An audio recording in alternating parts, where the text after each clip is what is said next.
to Apology, Stories of Hope, Healing, and Resilience. I'm your host, Christine McKelvey. Today we speak with author Jamie Hairston. She is the writer of the Memoirs of the Black Sheep series, a fictional story about Renee, but based on stories from her own life. We talk about how Jamie joined the military as a way to find stability, her history through drug addiction, and the journey as a substance abuse counselor and writer. Stay tuned.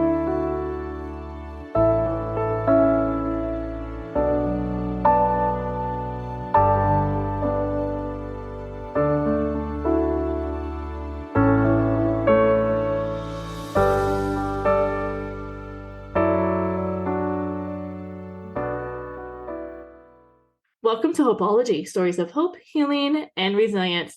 I'm your host, Christina McKelvey. Today we have author Jamie Hairston joining us. Hi, Jamie. How are you? Good. How are you? I'm doing well. Thank you. Thank you. It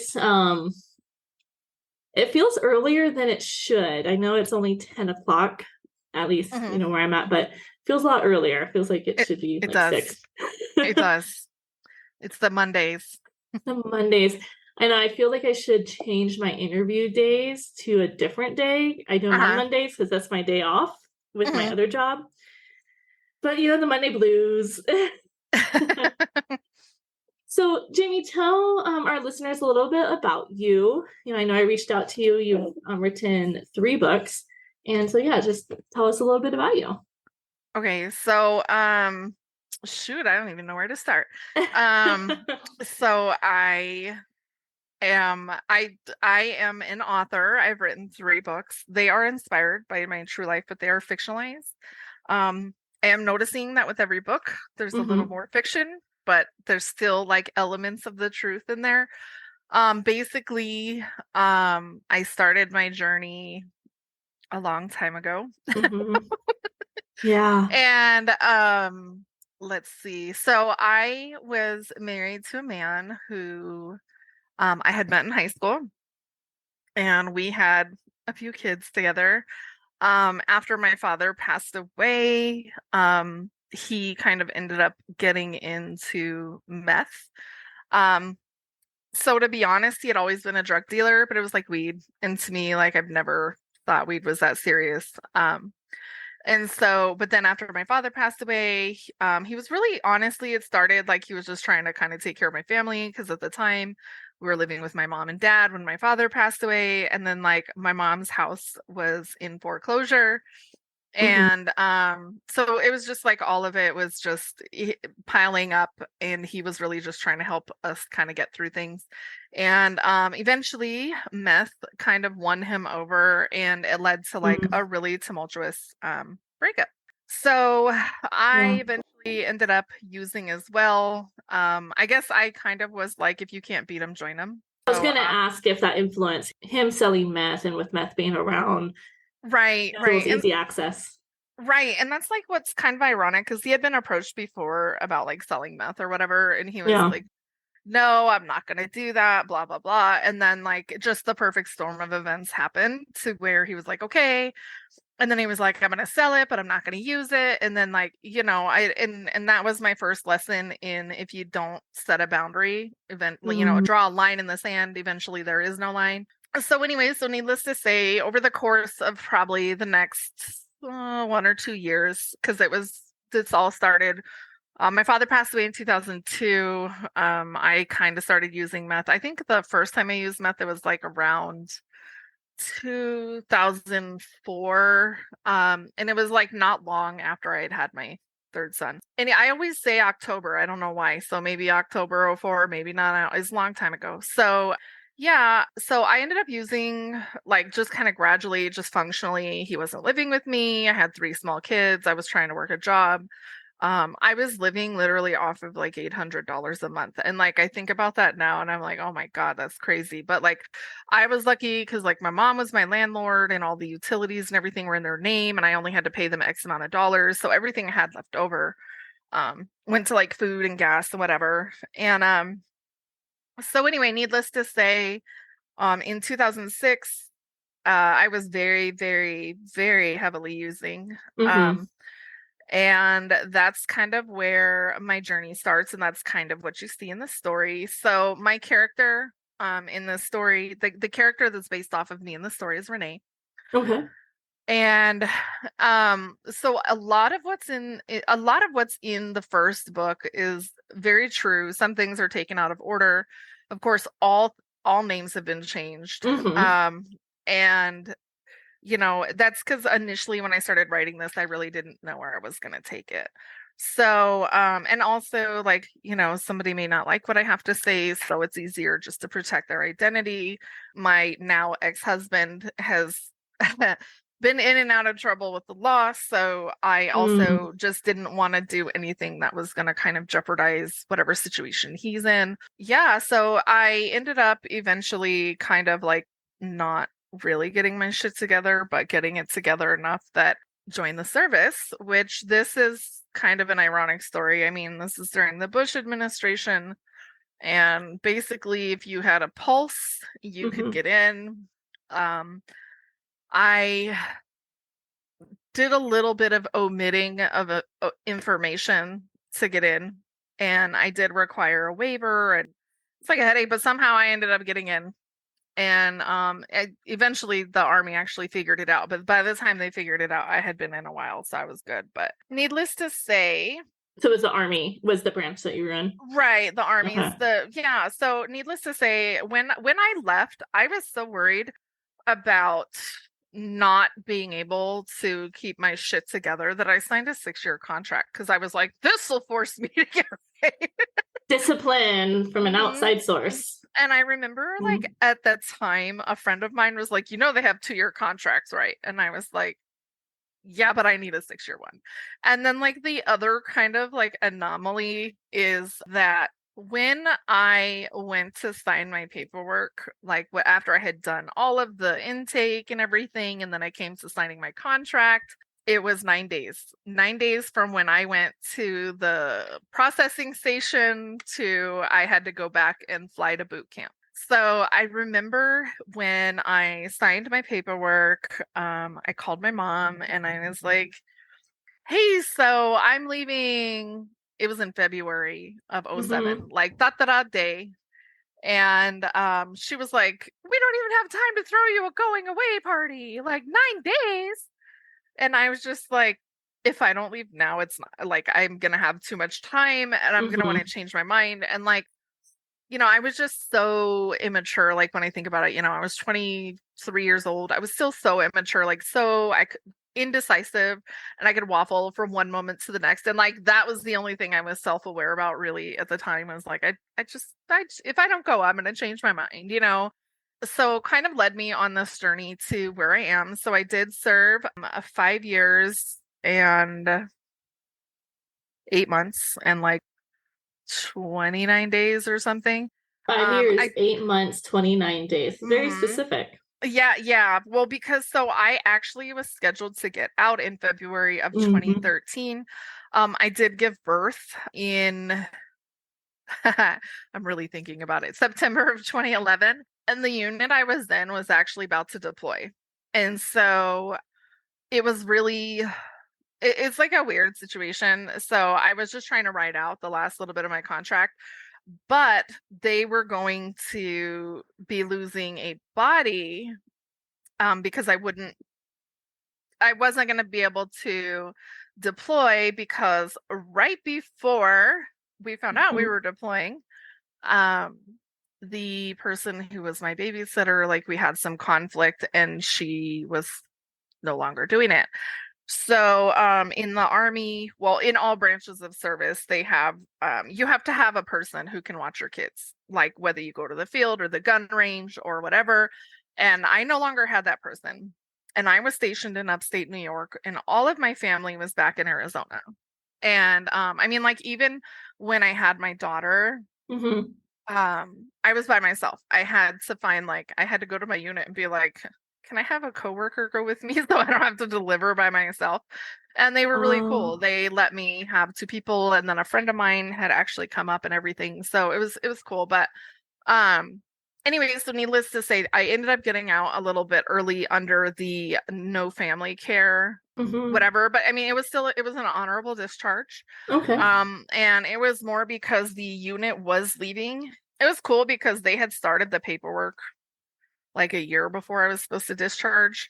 Yeah. But I worked in the office where the paperwork was done. And so I knew all the tricks to extend it because I was really wanting to finish my 6 years, but I was also like, I'm going to have to get out before they leave. So I managed to stay until, let's see, September, October, November, December, like 5 months before my Yeah. contract was up. So I was able to like really kind of drag it out because I really didn't want to leave, and it was like unfortunate that everything just kind of happened the way it did. But anyway, so I got out. But before I was gonna get out, like I had started going to school. And this is actually before I even was pregnant. And I was like, what's the easiest degree I can get while I'm in here? You know, because while I was in, they Mm-hmm. would pay for X amount of dollars for so many classes. So I chose Mm-hmm. psychology because I felt like that was an easy degree I could do from anywhere, which I wasn't wrong. You just can't do much with a bachelor's. Yeah. You have to Yeah. usually, it's not a terminal degree. Right, right. And what's really funny is because I was actually looking at bartending school, but somehow I ended up picking psychology. So They're the same. yeah, you're not wrong. So anyway, so I ended up doing the psychology for a little bit.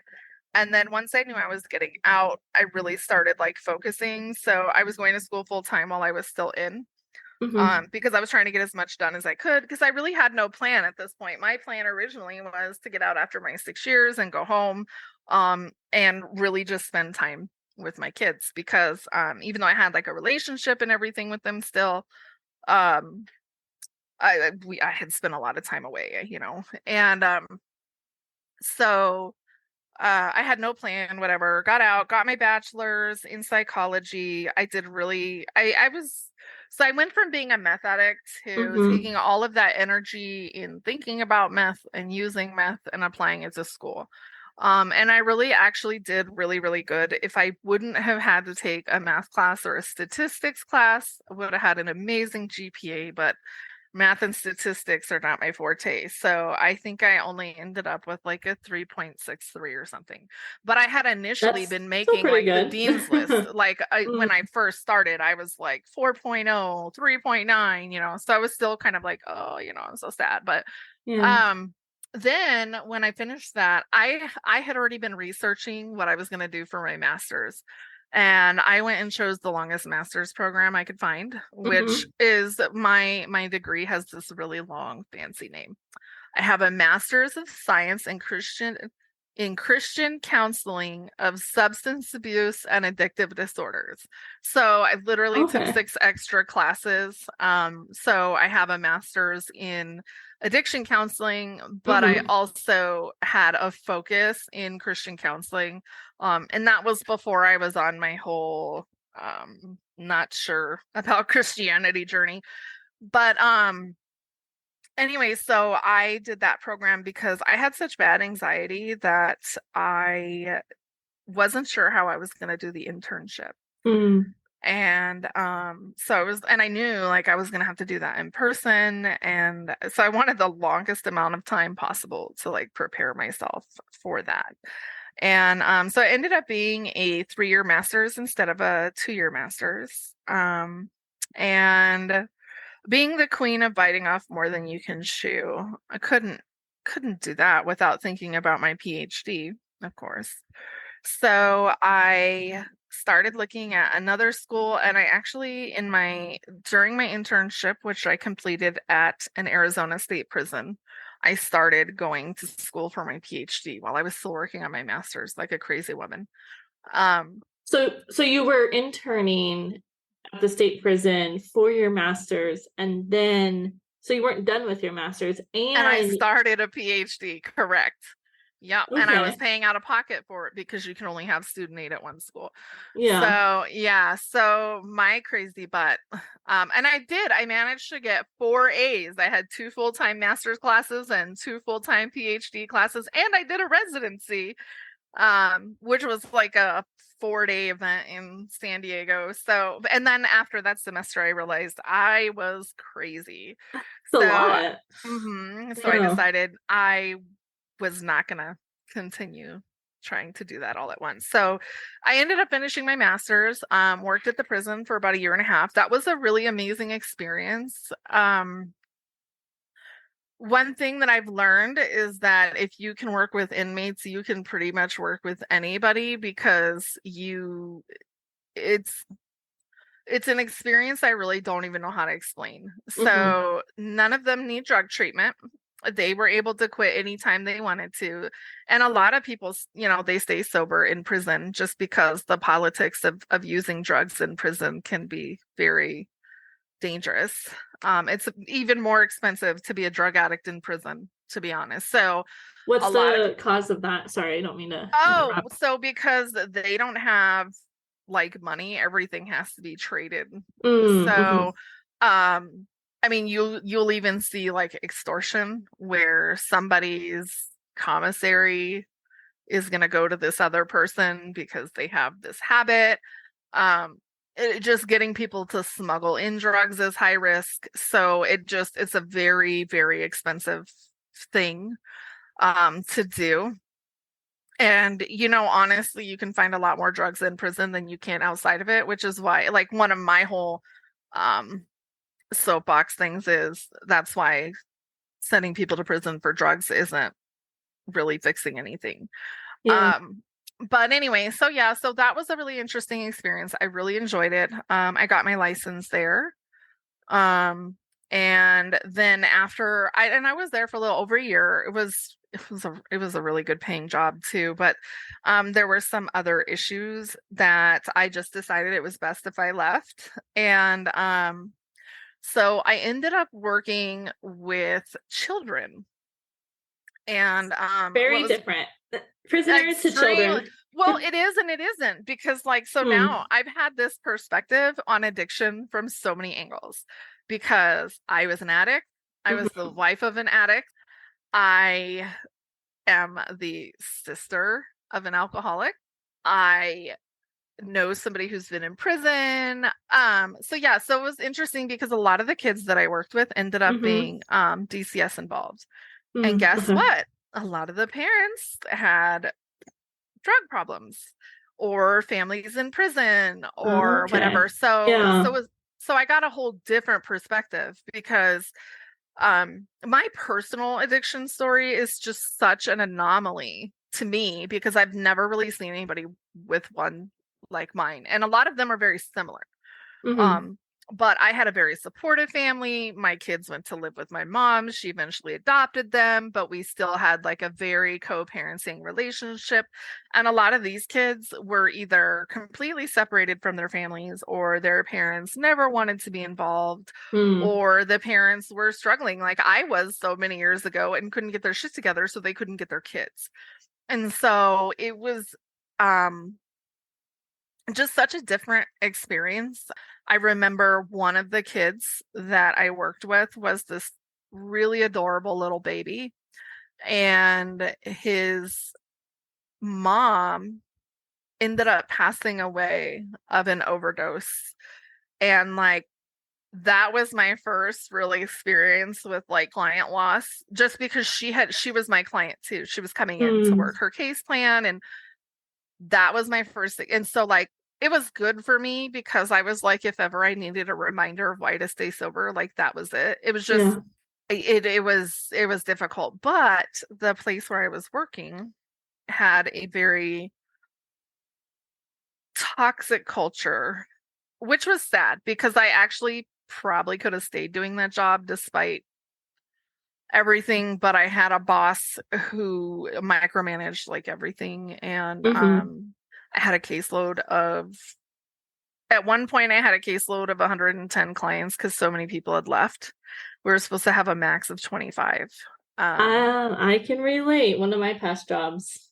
Out of grad school, caseload of 120, and I was the therapist and the case manager, and talk about being thrown into the deep end.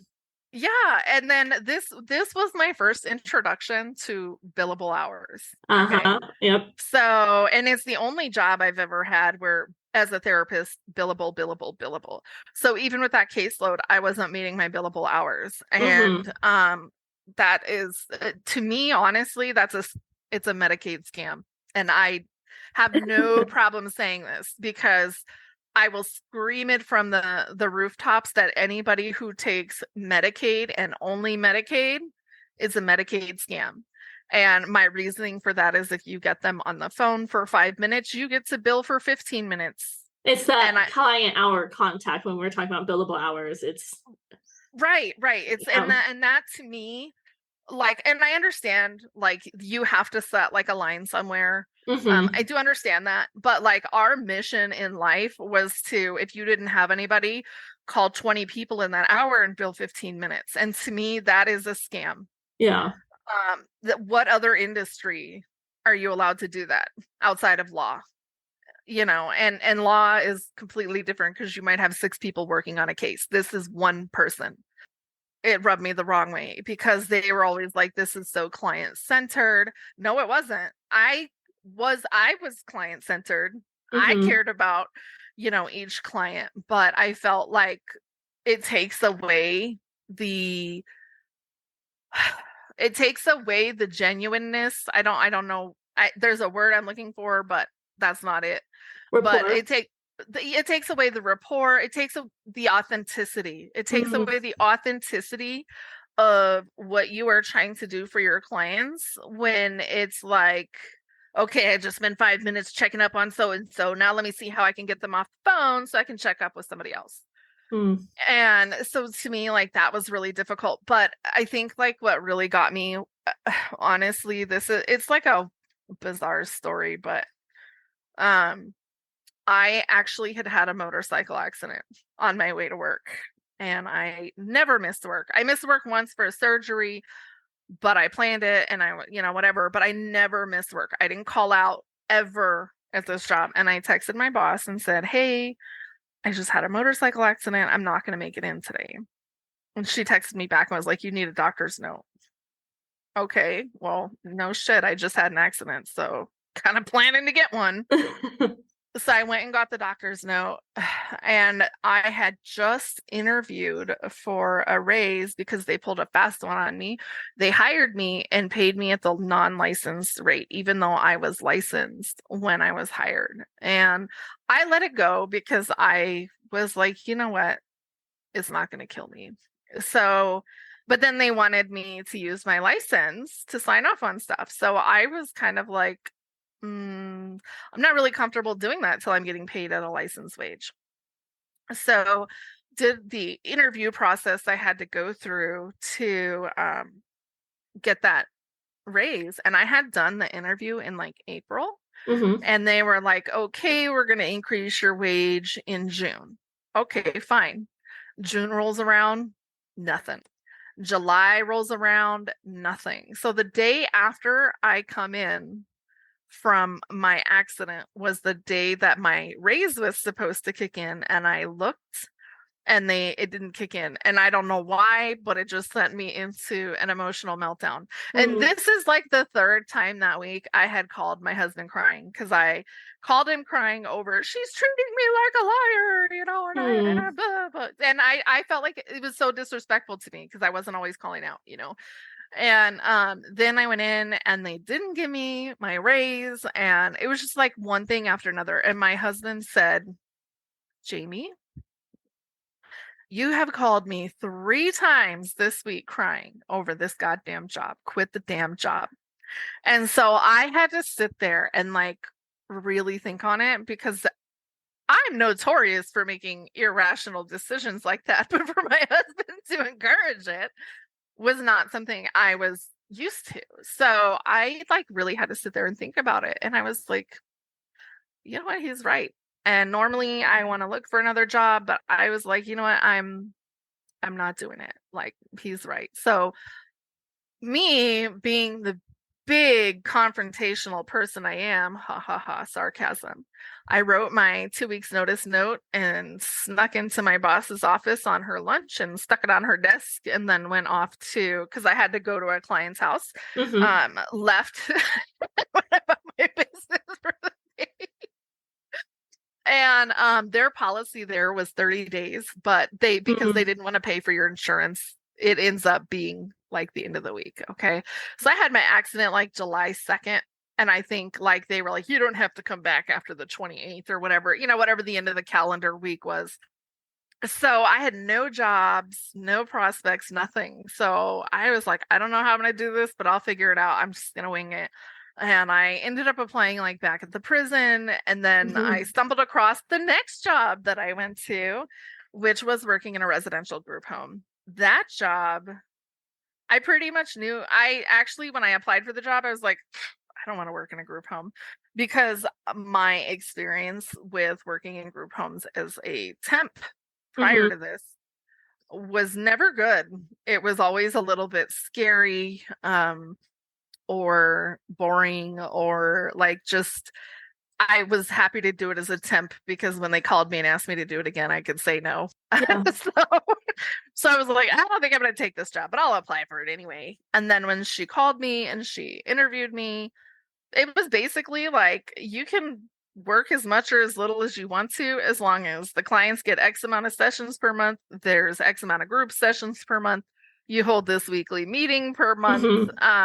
You can work from home half the time. You have to be in office. You have to do this, this, and this, but very flexible. And I was like, well, that's my kind of jam. Yeah. So, and I would do as much as I could Monday through Thursday, so I wouldn't have to come in on Fridays. And that's what I did pretty much until the pandemic hit, which that was a whole other thing in and of itself. And then in the middle of that job, I had my midlife crisis. Bought a brand new crisis. Yeah. I didn't. My midlife crisis was, I don't know what I want to be when I grow up, and I just now figured this out after all this education. And one of the things that had stuck with me that was really kind of holding me back was when I had left the prison, one of the girls there said, "You're not going to just have all that education and use it for nothing." And so like, I kept thinking, I've invested all this time into this education. I have to make this my career. And in my midlife crisis, I realized that was bullshit. It was bullshit to think that just because I had that education meant I had to stay stuck in that career, because there's many, many things. I mean, I have become the master at de-escalation from my education alone, period. And that's like not even experience. And, I grew up in a family where unfortunately mental illness doesn't just stop and visit one or two people. It takes its time to get to know everybody in the goddamn tree. So in the middle of my midlife crisis, I was talking with a colleague and I was like, well, I think my biggest barrier is being in recovery myself. Like, I think I'm getting a little bit of the vicarious trauma, but I also think like, I don't want to do this job anymore. I think maybe I need to do it from a different perspective.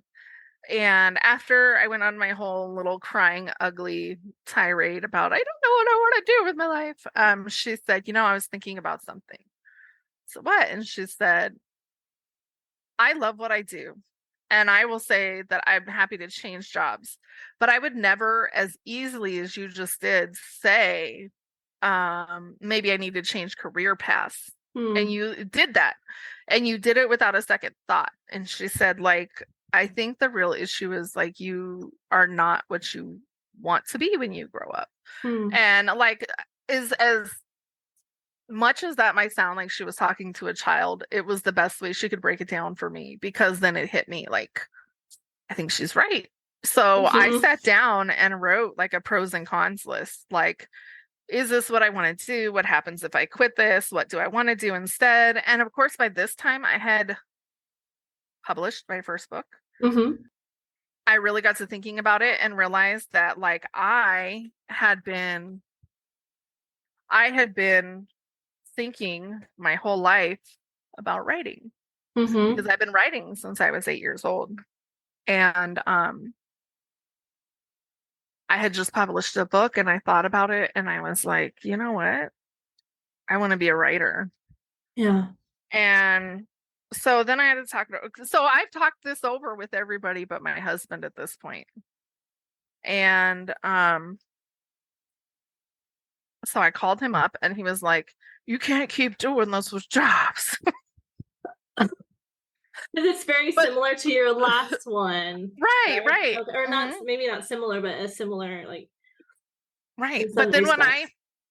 But then when I finally filled him in on this entire conversation that I had had with my therapist, with my colleague, with my former coworker, like once I had really gone into it with him, he's like, okay, now when you explain it like that, I understand it, but I still need time to like Mm-hmm. think about it.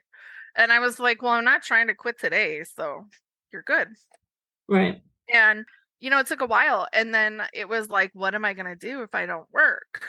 And I'm in a unique situation that I have income outside of what I did. So when when we were finally comfortable, I finally said, okay, I'm gonna do this thing. I'm gonna quit and I'm gonna write full time. And that's kind of what led me to my books. Initially, I honestly was like, I'm gonna end up going back to work. Mm-hmm. But here I am 2 years later. It's 2 years? almost exactly, Yes. yeah, almost 2 years. exactly 2 years, because I quit. My last day was June 30th, I think. Or Yeah. it was May 31st, because I remember it was a holiday weekend. Mm-hmm. Full And I disclosure, remember, we work together, so that's why I yes, remember yes. this. It was a holiday weekend, and I specifically went in on the holiday because I just knew they were going to try to not pay me for that day. And sure as shit, I was absolutely right. So I had to write them afterwards to get my last day of pay. And it was the day before my birthday. That's why I remember, because the very next day we went to Vegas for my birthday. My son and we went to Vegas so I could play some blackjack. Mm. And yeah, so needless to say, yeah, and then now I'm just writing full time. And then oddly enough, ended up volunteering to be a bartender. So was only without a job for like 2 months. Wait, And then volunteering to be bartender? You weren't getting yeah, paid? no, I was not. Well, okay, so it was, you could keep your tips, but you didn't get paid. So I Okay. ended up getting involved with the VFW, Veterans of Foreign Wars, and Mm. that's a whole other story in itself. But I ended up bartending for about 4 or 5 months there, which was amazing. It was fun, and yes, Yeah. definitely a lot like being a therapist. Yeah. The difference was customer service was not required. I would be super nice to everybody, but I had no problem saying, get the heck out of here, or you've had too Mm-hmm. much to drink, and even my therapy skills carried over there too. We had a guy walk in who peed on himself, and I had to sit down and be like, I cannot serve you according to Arizona state law because you have urinated yourself. Like, nobody wanted to have this conversation, so it had to be Mm. me. And so I did that for a while, and that was like really fun. But during that process, while I was still kind of trying to figure everything out, I said, I got a stupid ad. Like, the way I come across things is always like, it just falls into my lap.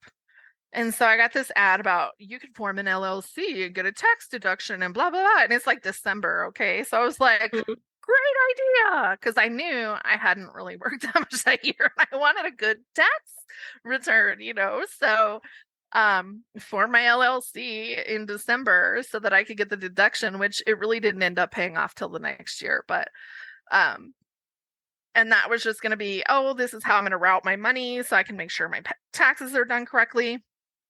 And then I just kind of turned it into an agency, and that's kind of what I do now. I work for myself. I have a blog, Mm-hmm. which, I got so busy with one of my very high needs clients that I haven't actually written in 2 months, but I have a blog now on Medium, which is where I write about substance abuse, prison reform. I'm actually working on a military sexual trauma series. I'm in the middle of researching my most current story for an interview that I did with a woman who experienced it. Um, and then I do editing, proofreading. I'm in the process of working on a steps to self-publishing guide, a course for self-publishing. And that's just kind of what I do now. And to be honest, I love it. I have chronic fatigue. Mm-hmm. So I'm to a place in life where I get up and work, and then between 11 and 2, I have to take a nap anywhere in there. Yeah. Yeah. And then I come back and do some work. My garage is my office right now. Okay. So I have an AC in here, but it got so hot for a few weeks that I did the work from 6 to 11, take a nap, and then come back out and work from 6 to 9 because it was just too hot to be in here even with the AC. But and that's just kind of what I do. And I love it. I feel like the biggest impact I can have on my community at this point, and I think this is why I chose not to be a therapist anymore, is I'm an amazing therapist. I really am. And I'm not afraid. That's like, I don't have a lot of confidence about a lot of things, but that was one thing. Every job I've left, my clients were just like, why? And to me, if you were a shitty therapist, they're not going to care one way or the other if you're gone. So the hardest part of me leaving was never leaving the job, it was leaving the clients. Hmm. And, you know, I think about that and I think like now my biggest impact is sharing my story, because as a therapist, you can't share your story because it's one, a boundary issue. But the other thing that it does is you have people comparing their journey to yours. And when their journey doesn't match up with yours, then they start thinking they'll never do it. And I feel like as a peer, you can share you're in recovery and it's going to affect them differently because you're a peer.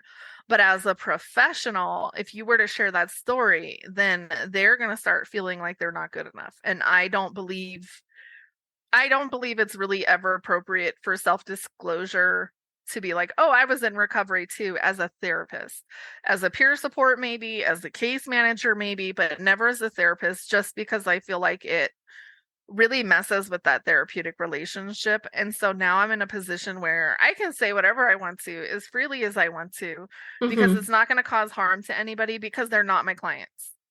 Now, with self-disclosure, are you referring to mainly within substance abuse treatment or altogether? Because I know. I think in Mhm. general, to be honest, Mm, and a lot of times, so like one of the questions I got at the prison, and they were very, very strict.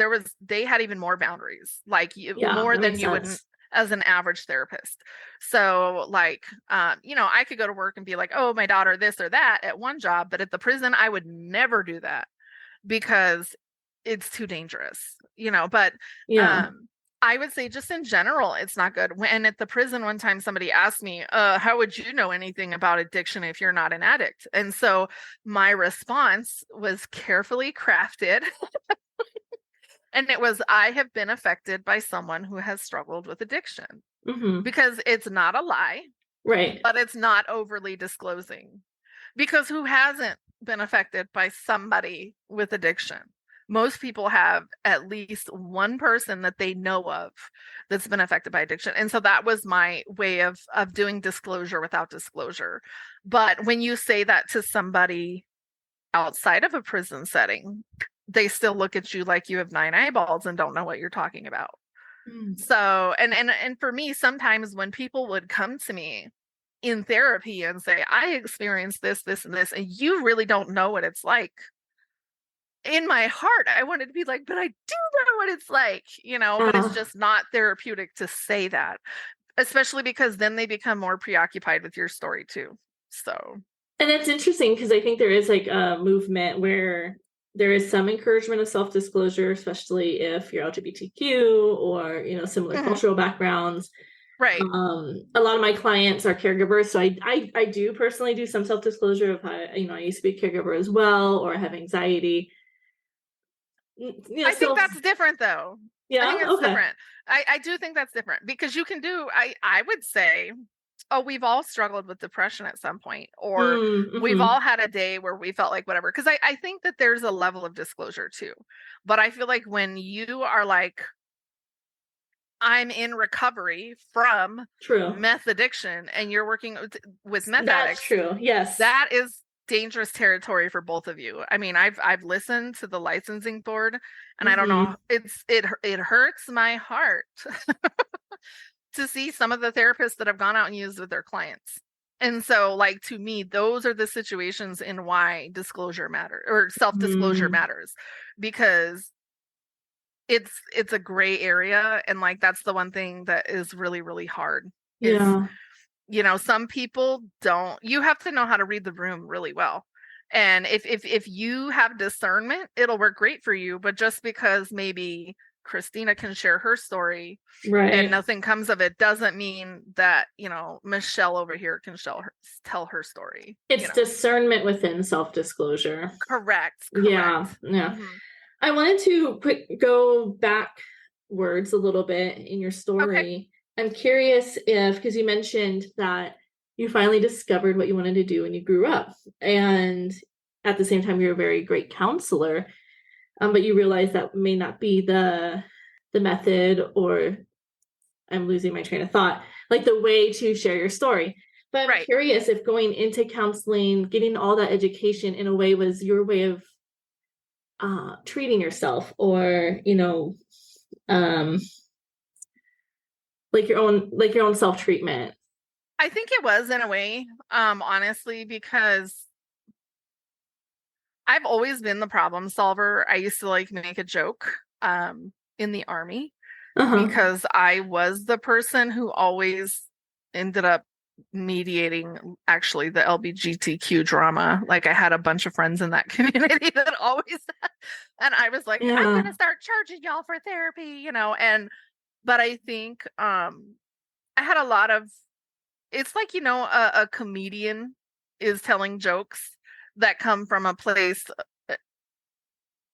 of trauma a lot of times. Like, if you really listen to their jokes, there's some trauma in there. And I feel like it's kind of the same with me. Like, you start discovering things and making light of it or healing others. So like a lot of people, especially people that have trauma, I have trauma in my background. I think you start wanting to, you become a healer naturally, actually, because of your empathy. And I think what happened was I was given a specific diagnosis that I'm not going to say what it is because it's very stigmatized, but I was given a specific diagnosis and I wanted to learn more about that. And this is before I realized I had PTSD, which ended up changing everything. So, because my PTSD diagnosis is really what's genuine. It's like a genuine diagnosis. So it's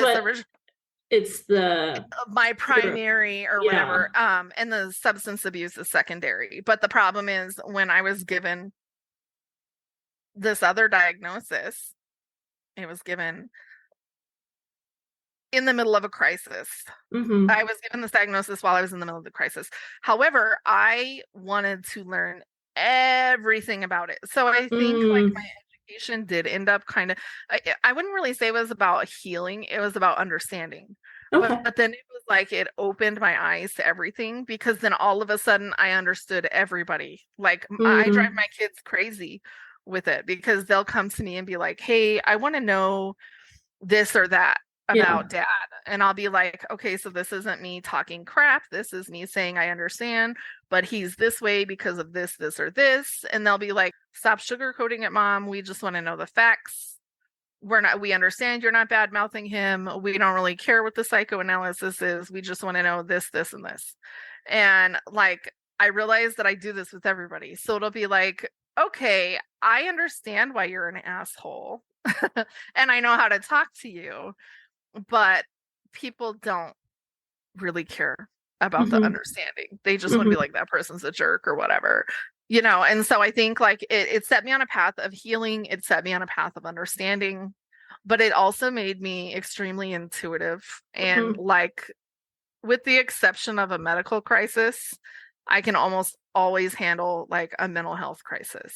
Almost always. I can just, if somebody's bleeding or needs CPR, I'm going to panic and freeze. But if you're having a complete psychotic meltdown, I got you, and that's just, it's made me very good at knowing how to talk to people. I guess really is the best way to say it.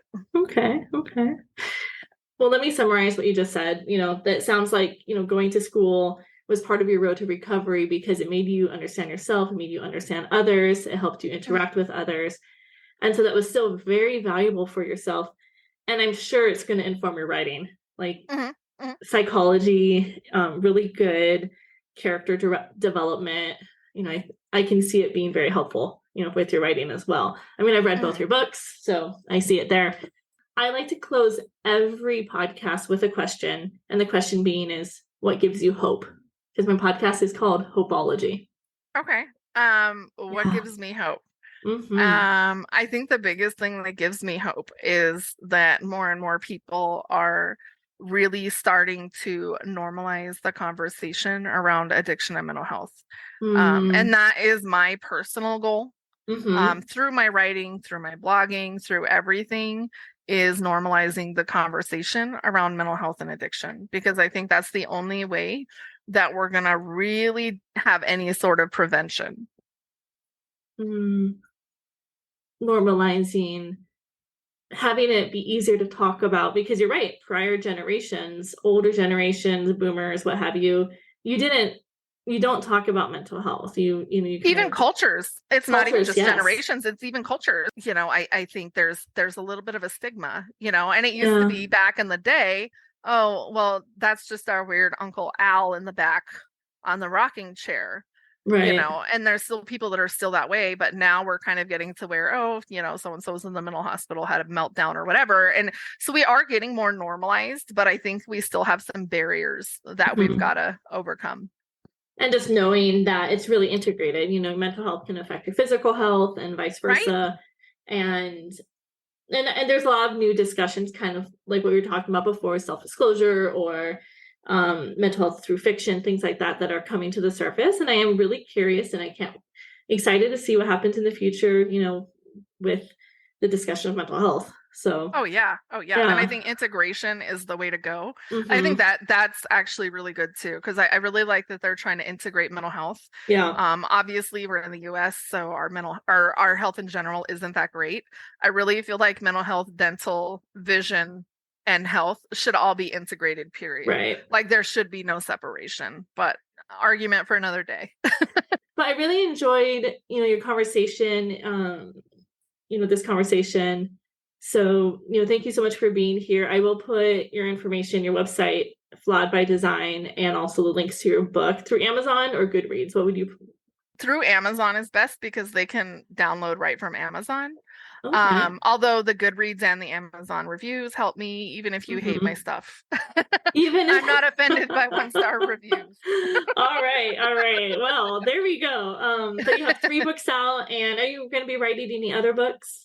Or have any projects in the future? I am going to do a book 4, but I am taking a year off before I even consider writing chapter 1 of book 4. So in book 3, I leave you with the cliffhanger as always. Okay. But I leave it with room to go either way. But there will be a book 4. I need a break from that story for a while so I can work on some other things that are important to me. Yeah, like the stuff with Medium. I'm on Medium as well, and it's a great community. I'll also put especially that now that they're monetizing. Like they're changing. It makes you like more like I'm trying to get more consistent with that, because I feel like that's really the platform where I can share and reach more people. Not everybody's going to read a book, but some people will read an 8-minute blog. So. Yeah.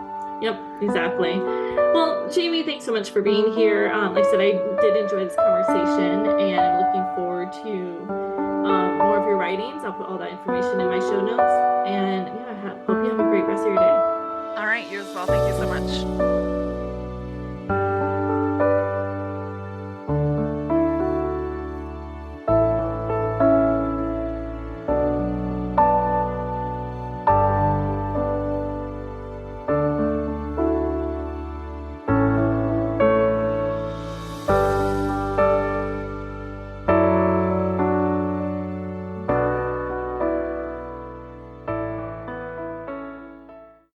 Thank you for listening to Hopeology.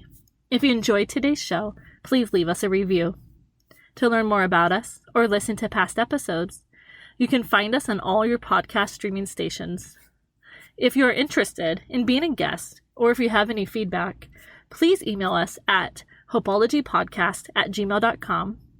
You can also support our show by clicking on the link in our show notes.